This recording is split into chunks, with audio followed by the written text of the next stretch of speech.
Bag পাল্টে অন্য bag এনে নাও। কেন? এত ভারী, এটা নিয়ে আমার হাতের যন্ত্রণা শুরু হয়ে যাবে। ব্যায়াম করে করে শরীরের যন্ত্রণা কমিয়েছি, আর এই ব্যাগ নিয়ে হাতের যন্ত্রণা শুরু হবে। না না না না না, আমি আমাদের যন্ত্রণা ধরে নিয়ে এসছো তুমি। হ্যাঁ বাবা, এই ব্যাগ নাকি? হ্যাঁ বলছে সেই লোহা ধরে নিয়ে এসেছি শাস্তি দিতে। তো মাকে দাও তোমার। গ্রিল তৈরি। ও বা, আমার মাথা হামাগুড়ি দিয়ে দিয়ে টেনে টেনে নিয়ে যাবে। আমি তো বলেছি চাকা লাগাবো, আমার মায়ের হামাগুড়ি দেবে আবার ঠেলবে, আবার হামাগুড়ি দেবে আবার ঠেলবে।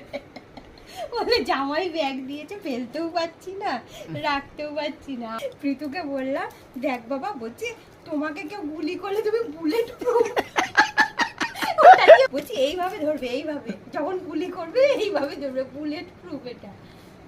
তো বেছে বুঝে আমি কষ্ট করে আনলাম, পছন্দ হলো না, সেগুলো এটা বুলেট প্রুফ হয়ে গেল। নমস্কার বাবা, আমার জন্য আর কিছু